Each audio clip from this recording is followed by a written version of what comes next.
Before I start, I'd like to welcome the students, staff, and all the parents here tonight. It's been a long ride, but it's been a good one. After 6 years, I'm sure many of us have changed, so we'll start where it all began. 7 billion years ago, there was a massive explosion known as the Big Bang. Oh, kidding, no, that's somewhere started. I think my first clear memory of St. Brendan's was a sunny autumn day. Some of us already met, maybe from first year camps or from primary school, but there's still a lot of us who are new to the place. There's no doubt that none of us felt insecure, or it's no doubt that most of us felt insecure in one way or another. Before first year, we were top dogs of primary school. The top of the food chain in Sislas, bossing the kids around. But when we stepped into the cramped hallways of St. Brendan's, we were at the bottom again. Squeaky little first years with no clue what was happening. There was one thing that was clear though. Ryan Joel's hair could have seen better days. I'm surprised you could see through the felt hair of its eyes. Yet, I think that because we had no clear, direct reason to be here, we could adapt to the new environment in which we were placed. We were shown around and put into groups, setting a chain of events that would bring about new friendships and change old ones, like sailing down a river toward an unknown destination, a river full of pot noodles and chicken fillet rolls. Well, now that Kern has brought us here, 6 years later, we're faced with finally seeing where it all led up. All those failed maths tests, Mr. Murphy's detentions on a Wednesday, and an after-school study leading up to this final year. Though I wonder if anyone could have seen the friendships they formed, the places they go or the people they would become. I think Shore and Kirchhoff quote sums this up best. Life can only be understood backwards, but it must be lived forwards. Or a more relatable quote by Ferris Bueller's Day Off, life moves pretty fast, and if you don't stop and look around once in a while, you'll miss it. When I think back to all I've seen in the school in the past, I don't think there was ever a moment that I could predict. From the regular flooding of St. Brendan's yard to the prefab's near freezing conditions during the summer, strange things seem to happen frequently here. Like in second year during one of our SPHE classes, Derek asked about puberty. I still don't really think he knows what it is though. Or back in third year when the infamous Carl Picahontas Canoe couldn't stop puking every religion class, destroying 3 perfectly fine waste bins. Ben Guest and his obsession with mining his nose, earning the name the miner. And let's not forget to mention Ian's constant farting. We all know it was you, Ian. There's no point blaming someone else. But I think our favorite memory will be beating the teachers in the 6-year versus teachers match of 2017. A momentous achievement, which we all knew we would win. It's moments like these that build cherished memories. Memories that carry on when the current passes us away into our destinations. Some of us may move away, some may stick together, but they will always be linked by the people we knew in the community we grew up in through the years. We've gone through quite a lot. We came from an old decaying, dilapidated piece of concrete we would affectionately call our school, to this glistening new, squeaky clean, state-of-the-art, newly poured piece of concrete, which somehow doesn't have a proper hole to this everyone's in. Maybe history does repeat itself, but I guess we should all be grateful for the radiators do work this time. We've had quite a few teachers over the years, which have come and go. There's teachers who had to depart for one reason or another.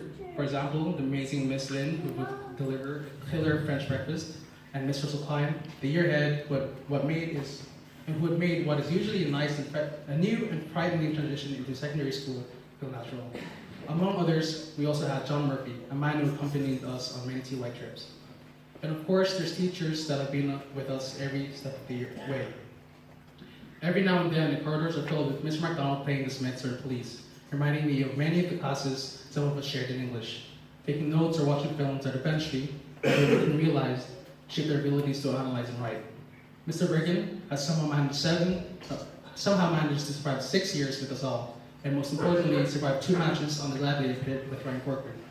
Once in 4th year when he was 50 kg and Mr. Bergen was 150 kg, and again this year, where his revenge didn't pan out as he expected. Mr. Bergen's face of defeat said it all. Mr. Bergen also had to endure numerous strange remarks from Derek, his biggest fan, one of which I remember being William Merriman.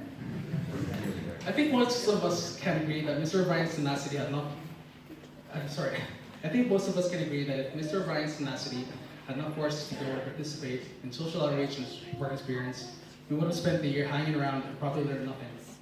Even now, as a business teacher, he is quick to remind us that the notes are the bare minimum, and was always eager to ask, did we learn our notes the next morning? We really do him a huge amount, as well as to Ms. Siren for the trips they organized and speakers they brought in, making what could have been a dossier into something more. Transition year allowed us to bond even more as a year.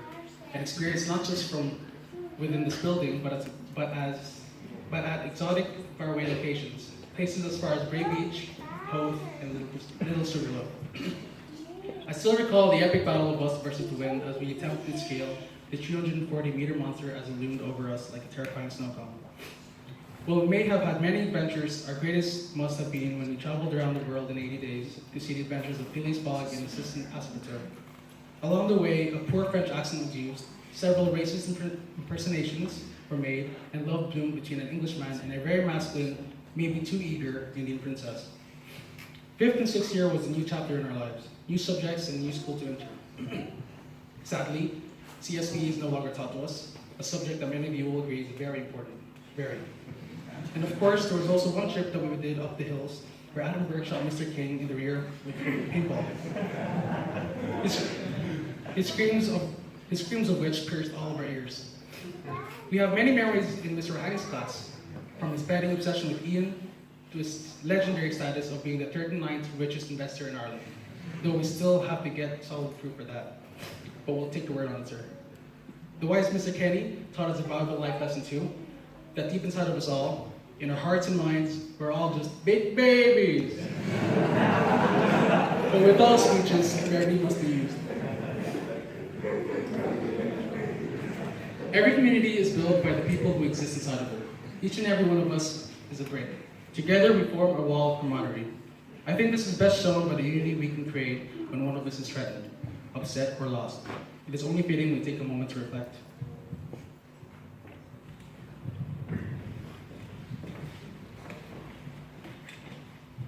Someday you'll be faced with the reality of loss, and as life goes on, days rolling into nights, it will become clear that you've never really stopped missing someone special who's gone. You just learn to live around the gaping hole of their absence. When you lose someone, you can't imagine living without. Your heart breaks that wide open, and the bad news is you never completely get over the loss. You'll never forget them, however, in a backwards way, this is also good news. They will live on in you, the warmth of your heart that doesn't fully heal, back up, and you will continue to grow and experience life, even with your wound. It's like badly breaking an ankle that never heals perfectly, and that still hurts when you dance, but you dance anyway with a slight limp. This limp just adds to the depth of your performance and the authenticity of your character. The people you lose remain a part of you. Remember them and always cherish the good memories.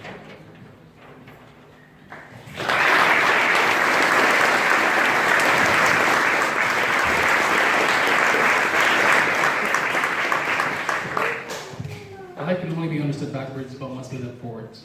Does that mean the future will always be outside our reach? Maybe, perhaps. But I'd like to believe that we can do more than be tugged along by a current of time.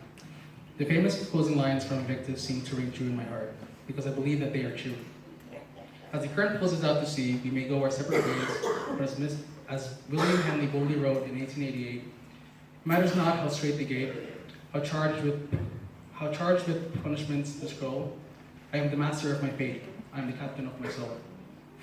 This is an exciting new stage of our lives, one where we finally learn to become independent. Outside those doors today, we'll begin a new life, a life free from the sharp pictures and German orals, but a life that will definitely be tough. It won't be smooth all throughout, but it's up to us to choose what road to take. I'm reminded of the stories of all great people through history and how they rose up to become legends. Gandhi, Muhammad Ali, Conor McGregor, and of course Luke Skywalker, who brought unity to the Force. That's just a joke, of course. McGregor brought unity to the Force. These stories are what can drive us to achieve great things, but more importantly, our dreams. We have a long journey ahead of us now, the journey that will determine who we will become. While we might have wondered what to choose for college, it is ultimately the decisions we make along the path that will shape the careers we choose and the lives we live.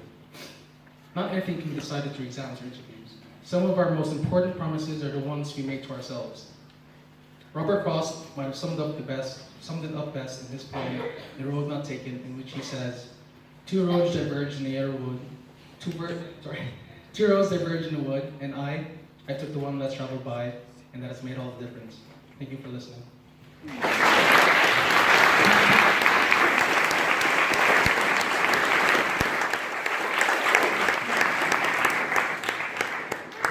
Well done, that's absolutely brilliant speeches. I'd just like to clarify that Levy gave a match that I lost in Sports Day. We're still waiting on drug test results to come back from Mike Corkin, so it's not official yet. I don't expect him to pass it either. The next, I would like to call on our principal, Mr. John Taylor, who is going to present the subject awards, and they will be presented by